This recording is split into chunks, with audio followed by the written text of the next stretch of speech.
Throughout this course, and especially during the practical exercises, you may have observed that the critical thinking components often overlap. It is difficult to completely separate one from another. Thus, it is difficult to exercise one without including some of the other components too. Despite this challenge, the final exam will attempt to present problems that are isolated to the specific critical thinking component they are trying to measure, to identify and distinguish between components in which you are strong and in ones in which you may need to improve. Do your best and then compare the results with the self-assessment you completed in Assignment 11. If you apply what you've learned here to your work and life situations, then you should make better decisions and have improved success. As a result, remember, critical thinking is tough. It takes practice and persistence, but if you don't give up, you'll reap the rewards. I hope you found this course informative and entertaining. If so, please be sure to leave a review.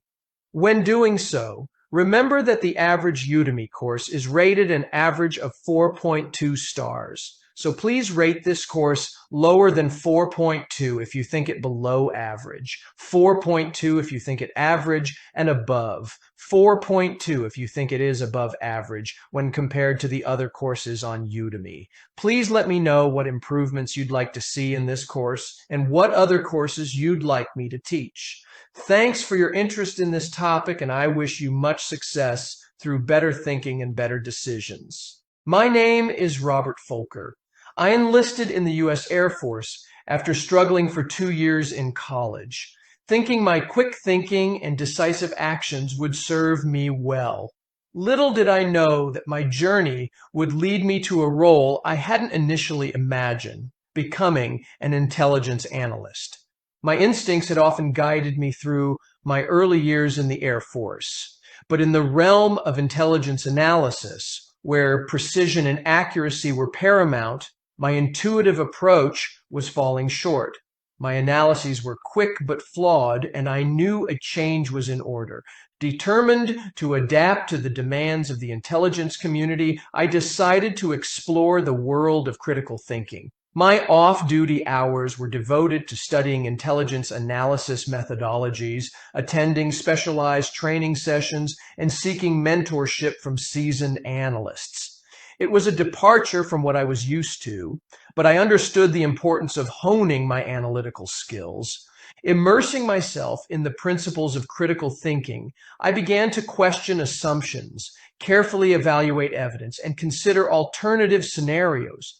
It wasn't easy, especially in an environment where split-second decisions were the norm, but I persisted, realizing that a more deliberate approach could enhance the accuracy of my intelligence assessments. Numerous tests came. The first was when the Air Force sent me to earn a Master of Science in Strategic Intelligence. Shortly after, I was commissioned as an Air Force officer. Other tests came both in garrison and when deployed in combat. I was assigned a series of high-stakes missions involving potential threats in volatile regions. Instead of relying solely on my instincts, I applied the critical thinking skills I had been honing. I scrutinized intelligence reports, cross-referenced data, and consulted with experts in various fields. With each test, the results improved, and I was able to not only identify imminent threats, but also propose strategic countermeasures.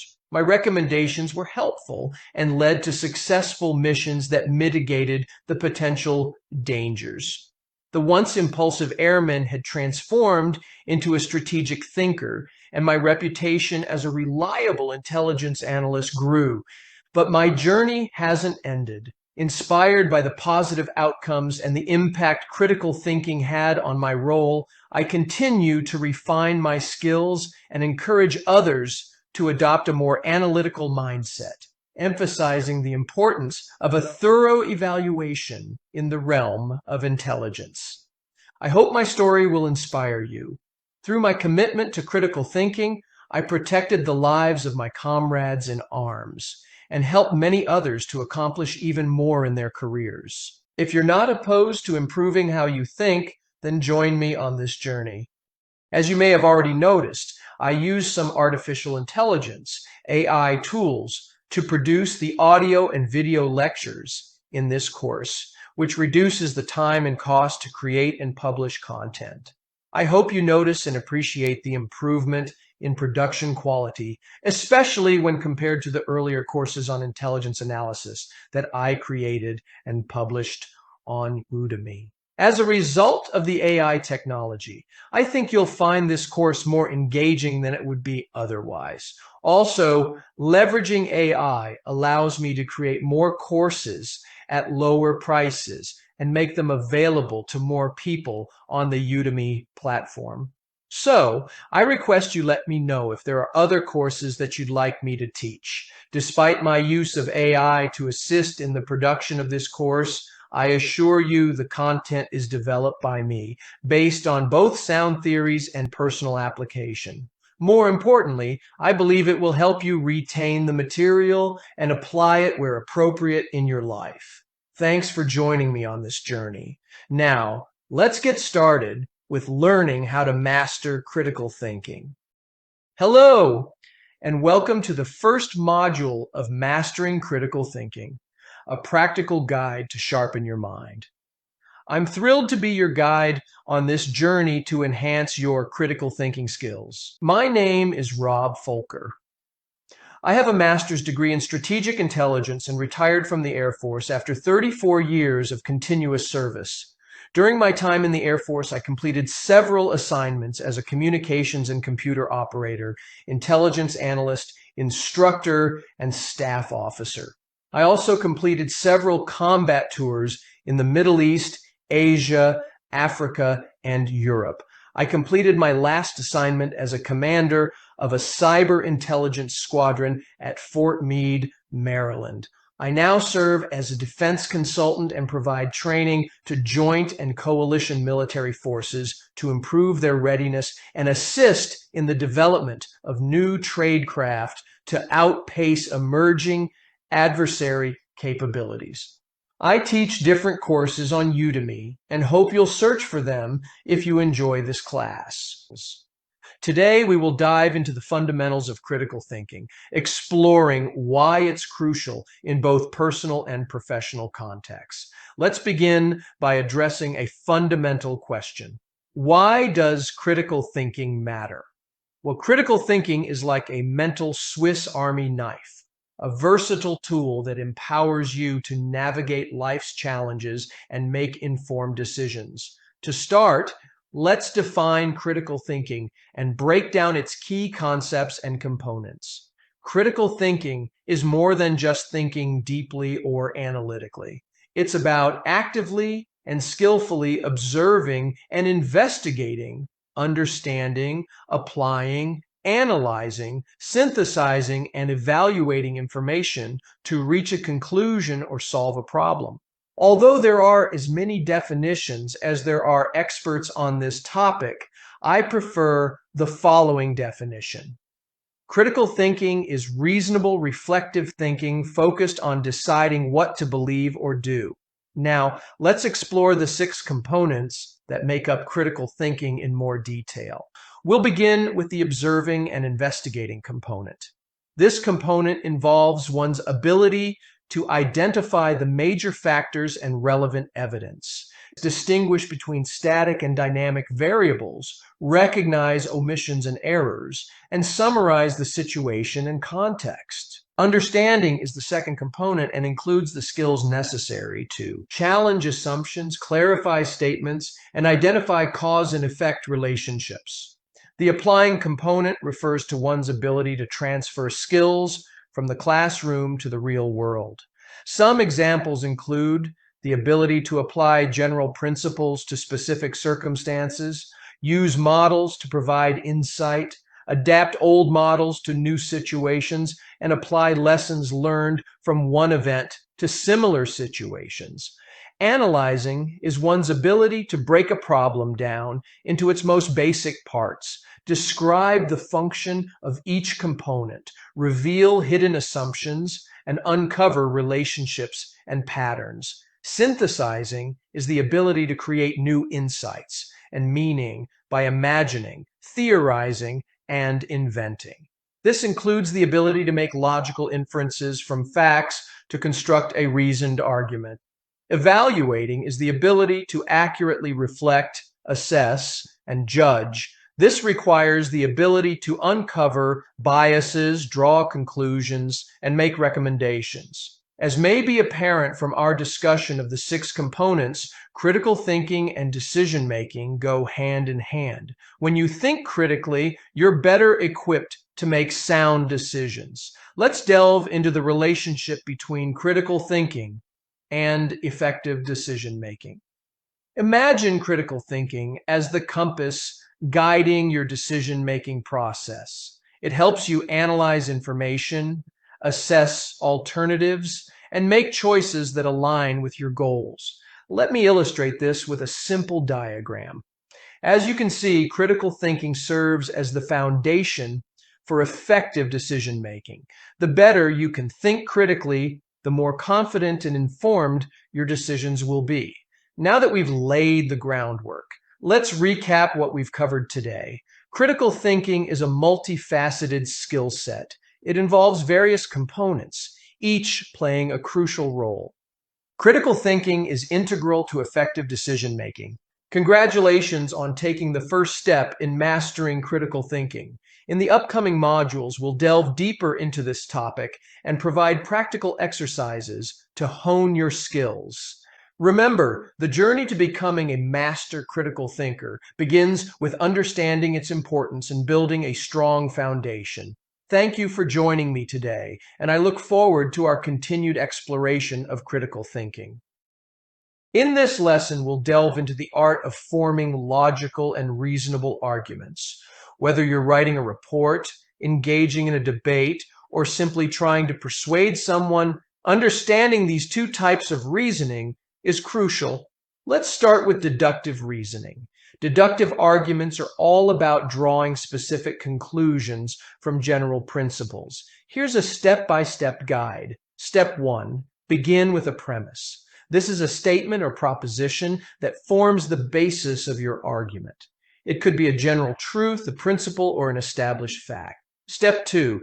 Introduce a second premise. This premise should also be true and relevant to your argument. Step 3. Apply logical reasoning. Use deductive reasoning rules to prove or disprove your argument and derive a conclusion from your premises. 2 deductive reasoning rules are: modus ponens, by affirming the truth of an argument, the conclusion becomes the affirmation, and modus tollens, by denial. Again, the conclusion is the denial. Consider the following examples. Modus ponens: it is bright and sunny today, therefore I will wear my sunglasses. Modus tollens: I will not wear my sunglasses, therefore it is not bright and sunny today. Step 4. Ensure that your conclusion logically follows from your premises. If your premises are true and your reasoning is sound, your conclusion must also be true. Now, let's move on to inductive reasoning. Inductive arguments involve making generalizations based on specific observations or evidence. Here's how to form a reasonable inductive argument. Step 1, collect data or evidence. This could be from observations, experiments, surveys, or any other source of information. Step 2, identify patterns or trends within the data. Look for recurring themes or relationships between variables. Step 3, formulate a hypothesis or generalization based on the observed patterns. This hypothesis should be a reasonable inference drawn from the data. Step 4, test your hypothesis by gathering more evidence or conducting further experiments. The more evidence you have supporting your hypothesis, the stronger your inductive argument will be. Remember, both deductive and inductive reasoning have their strengths and weaknesses. Deductive reasoning guarantees logical certainty if the premises are true, but it may not always reflect real-world complexity. Inductive reasoning, on the other hand, allows for broader generalizations, but comes with the risk of error due to insufficient evidence. Now let's discuss what makes an argument weak or strong. Weak arguments typically exhibit the following characteristics. Invalid reasoning. The conclusion does not logically or reasonably follow from the premises. False premises. The premises upon which the argument is based are untrue or unproven. Irrelevant information. The argument includes irrelevant or tangential information that does not contribute to the conclusion. Logical fallacies. The argument contains errors in reasoning, such as ad hominem attacks, straw man fallacies, or appeals to emotion. Strong arguments, on the other hand, possess the following traits. Validity. The conclusion logically and/or reasonably follows from the premises, making the argument structurally sound. True premises. The premises are factually accurate and supported by evidence or widely accepted truths. Relevance. All information presented in the argument directly contributes to supporting the conclusion. Absence of fallacies. The argument is free from logical fallacies and employs clear, rational reasoning. In conclusion, mastering both deductive and inductive reasoning will empower you to construct strong and compelling arguments, whether you're analyzing data, persuading others, or simply making sense of the world around you. Practice applying these principles, and you'll become a more effective communicator and critical thinker.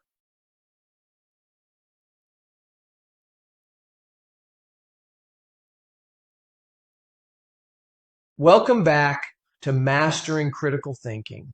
In this section, we're going to explore the power of developing a critical mindset. This mindset is the engine that drives effective critical thinking. So, let's dive right in. In our journey today, we'll focus on three key objectives. 1, identifying and overcoming common thinking biases. 2, fostering intellectual curiosity and open-mindedness. 3, cultivating a growth mindset to embrace challenges and continuous learning. Firstly, let's address the thinking biases that can hinder our critical thinking. These biases are like mental shortcuts that our brains take, often leading us to conclusions without thorough analysis. Although there are too many biases to review in this lesson, we'll discuss some of the more common ones. Some examples include confirmation bias, where we seek information that confirms our existing beliefs, and availability bias, where we rely on readily available information rather than seeking a broader perspective. Anchoring bias is the tendency to rely too heavily on the first piece of information we encounter when making decisions. Once an anchor is set, we may insufficiently adjust our judgments, even when presented with new and relevant information. Hindsight bias can fool us into thinking we knew the answer all along. It occurs when we believe, after an event has occurred, that we would have predicted or expected the outcome. It can lead to an overestimation of our ability to predict events retrospectively. Overconfidence bias is the tendency to overestimate our abilities, knowledge, or judgments. When we exhibit overconfidence bias, we may believe we are more accurate or capable than we are, leading to potential errors in decision-making. The Dunning-Kruger effect refers to the cognitive bias of when individuals with low ability at a task overestimate their ability to perform the task. It occurs because when we have low ability, we often lack the metacognitive skills to recognize our own incompetence. The bandwagon effect is the tendency to adopt certain behaviors, beliefs, or attitudes because they are popular or widely accepted. This bias can lead us to conform to the opinions or actions of others without critically evaluating the information. Negativity bias is the tendency to give more weight to negative information or experiences than positive ones. This bias can influence perceptions and decision-making, as negative information may have a stronger impact on emotions and judgments. Conversely, optimism bias is the inclination to overestimate the likelihood of positive outcomes and underestimate the likelihood of negative outcomes. It can lead us to engage in risky behavior or make overly optimistic predictions about the future. Understanding the biases to which we are susceptible is crucial for developing our critical thinking skills, as it enables us to recognize and mitigate the impact of these cognitive tendencies on decision-making and problem-solving. To overcome these biases, it's essential to be aware of them. We need to recognize that biases exist and that they can influence our thinking. This involves acknowledging that everyone is susceptible to bias.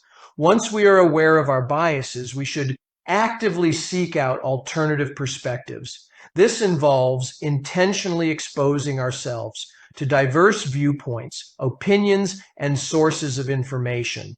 Engaging with people who have different backgrounds, experiences, and opinions can provide valuable insights and help counteract the influence of biases. Additionally, we need to be ready to question our assumptions and beliefs. Biases often stem from unquestioned assumptions or preconceived notions.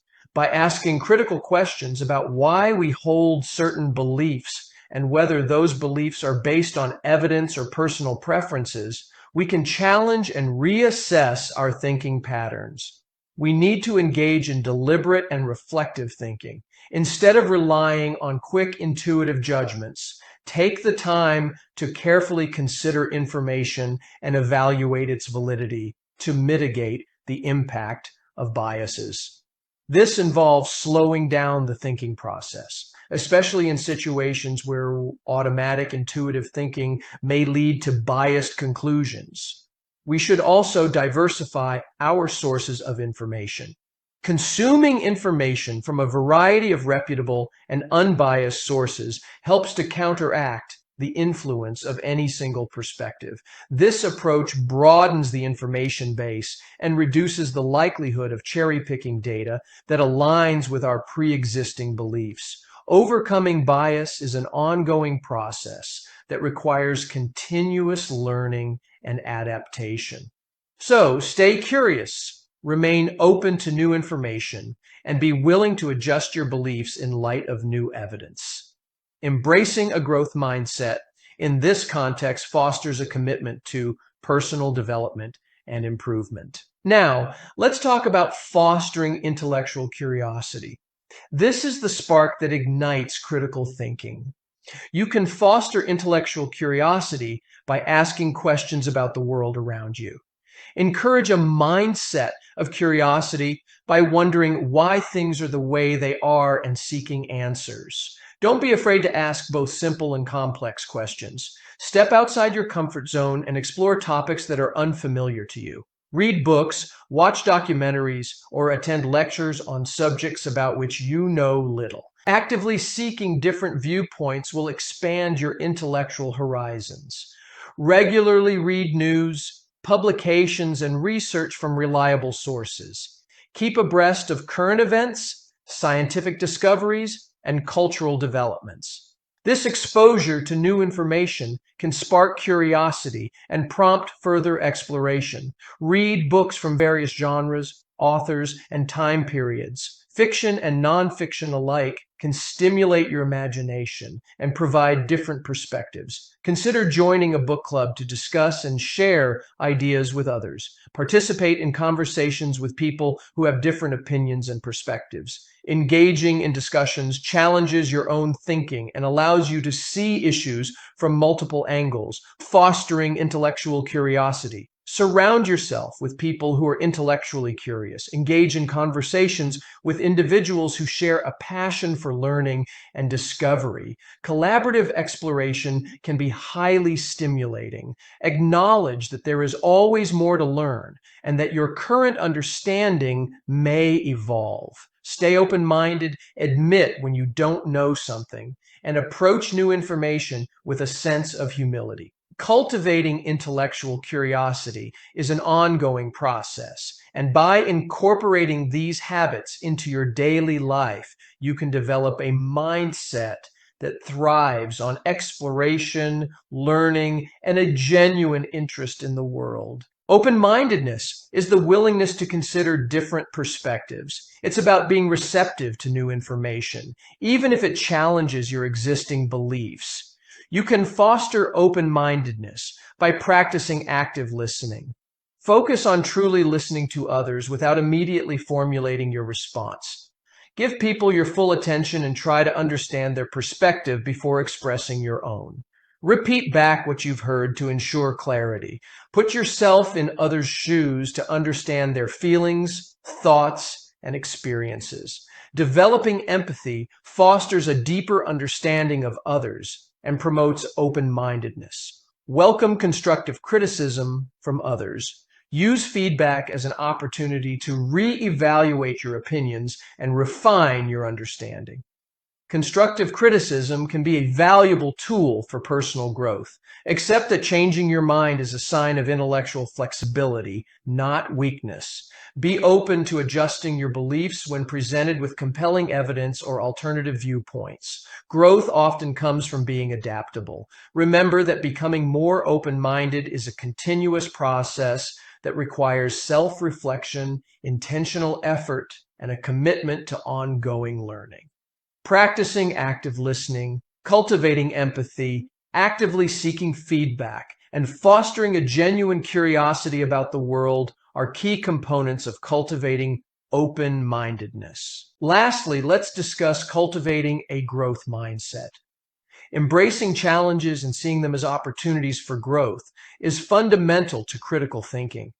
In a growth mindset, setbacks are not failures, but learning experiences. Embrace challenges, learn from them, and believe in your capacity to develop your abilities over time. Establish specific, measurable, and achievable learning goals. Break down larger goals into smaller, manageable steps and focus on the progress you make along the way. Shift your focus from the outcome to the learning process itself. Appreciate the journey of acquiring new knowledge and skills, recognizing that mastery takes time and effort. When faced with setbacks or failures, see them as opportunities to learn and improve. Analyze what went wrong, identify areas for growth, and use the experience as a stepping stone for future success. Build resilience by developing the ability to bounce back from setbacks. Understand that resilience is a key component of a growth mindset, enabling you to persevere in the face of difficulties. Pay attention to your inner dialogue and challenge negative or fixed mindset thoughts. Replace statements like, "I can't do this," with more positive and growth-oriented affirmations such as, "I can learn to do this with practice." Seek out environments that foster a growth mindset. Surround yourself with individuals who value learning, improvement, and effort. Collaborative and supportive settings can reinforce and nourish your own growth mindset. Cultivating a growth mindset is a continuous journey. Consistently applying these strategies in your daily life will contribute to the development of a mindset that thrives on challenges, values learning, and sees effort as a path to mastery. Be willing to try different approaches and strategies. Experimentation allows you to discover what works best for you and contributes to continuous improvement. Congratulations on taking another step toward mastering critical thinking. In our next module, we'll delve into the components of critical thinking and explore how they can be applied in your daily life. Thank you for joining me today, and I'm excited to continue this journey with you. Stay curious, stay open-minded, and keep embracing the growth mindset. See you in the next lesson. Welcome back to Mastering Critical Thinking. In this module, we'll delve into the essential components of critical thinking. We'll explore how these elements, when applied systematically, enhance our problem-solving abilities. Let's jump right in.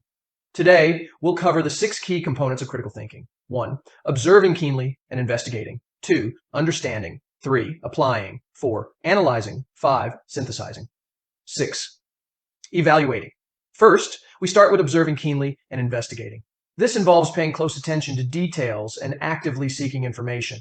Let's apply this to a practical exercise. Take a moment to observe your surroundings. Next, close your eyes and try to recall as many objects as you can remember. Once complete, open your eyes and identify the things that you missed. Try this several times until you've adequately identified all the objects. Understanding is the next step. Once you have observed and gathered information, it's about comprehending. Pick an object, a book, a pen, anything. Ask questions. What is its purpose? How was it made? What materials were used? How could this object be improved? Once you think you've exhausted all the questions you could ask, do this again. Then ask others for the questions they would ask. Never stop being curious and asking questions about the purpose of things and how they work. Applying is about putting your knowledge into action. It bridges the gap between theory and practice. You can start by applying a model you learned in the classroom to the real world. You can advance by adapting a model to new situations. For instance, take the questioning model I shared to help increase your understanding and apply it again. This time, instead of asking questions about a material object, choose a complex concept or idea. It could be related to your field of study or a topic of personal interest. Ask questions to expand your understanding.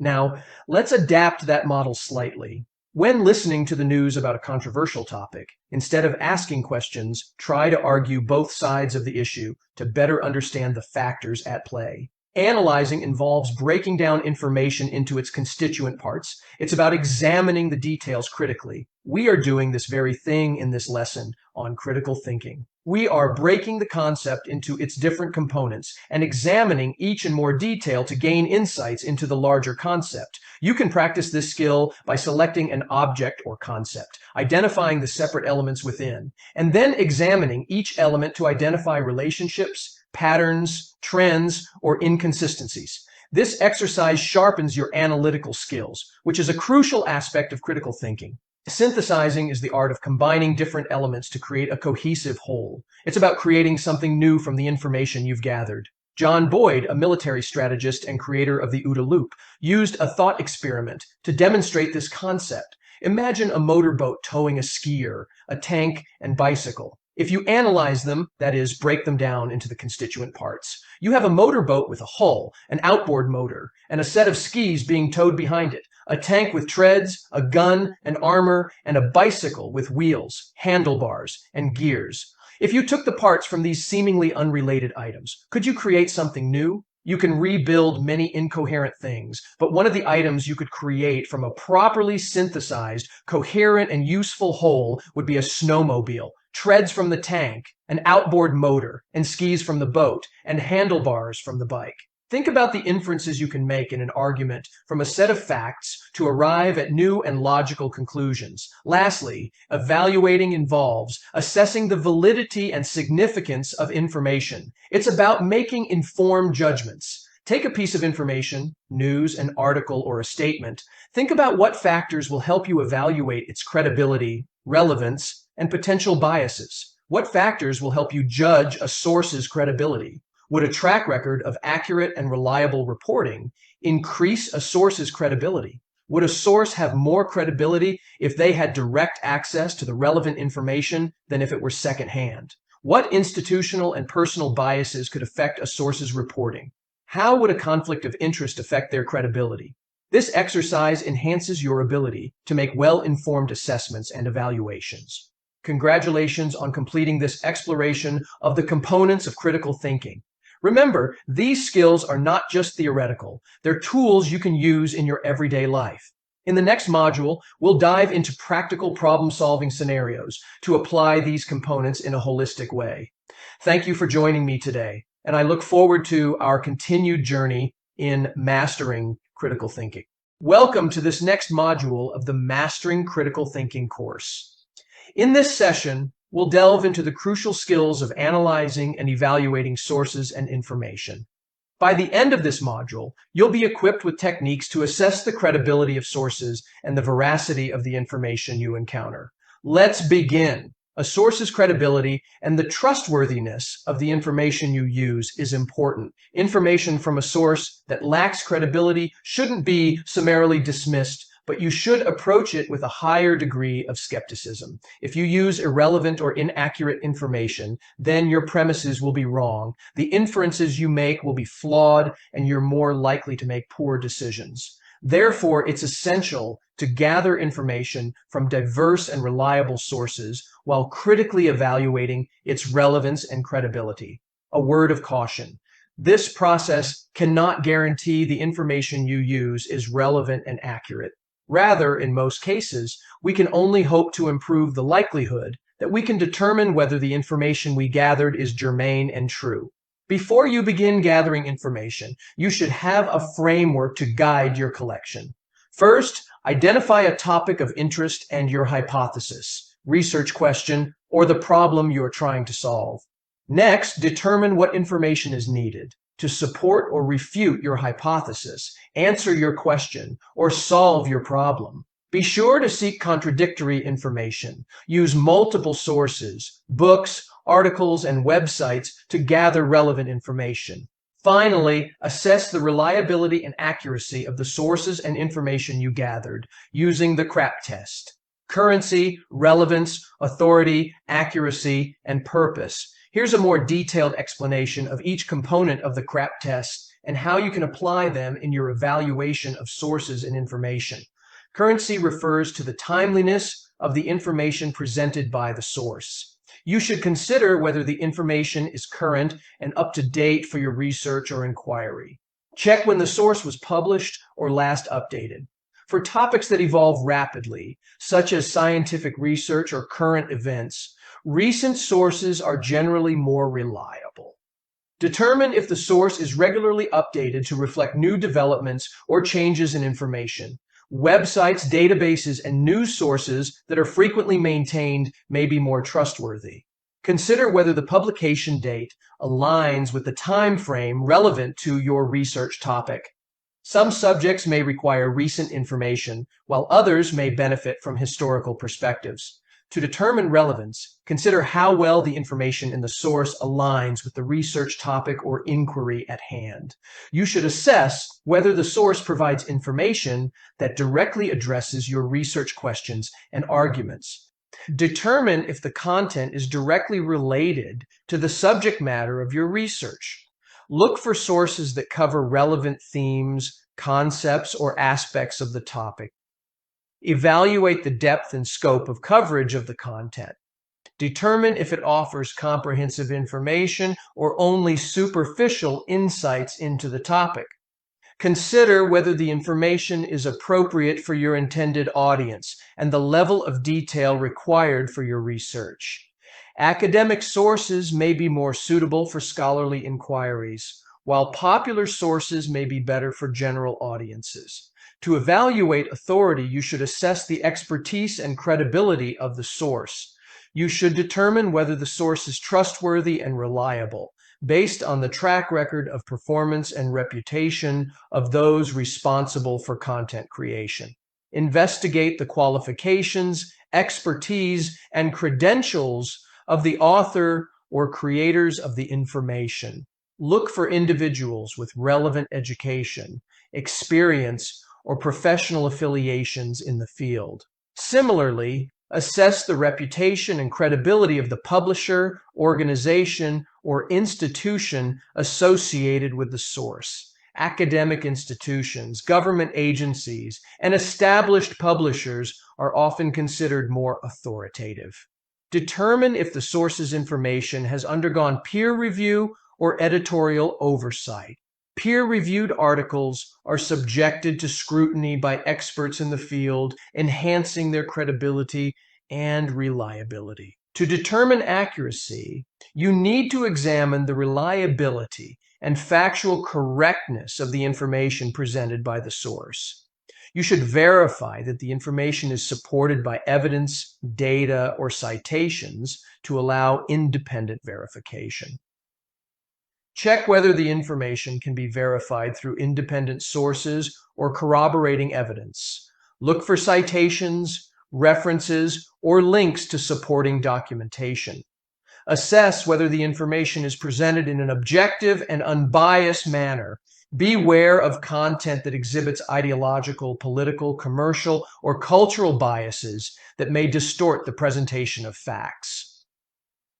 Scrutinize the information for factual inaccuracies, logical fallacies, or inconsistencies in the information presented.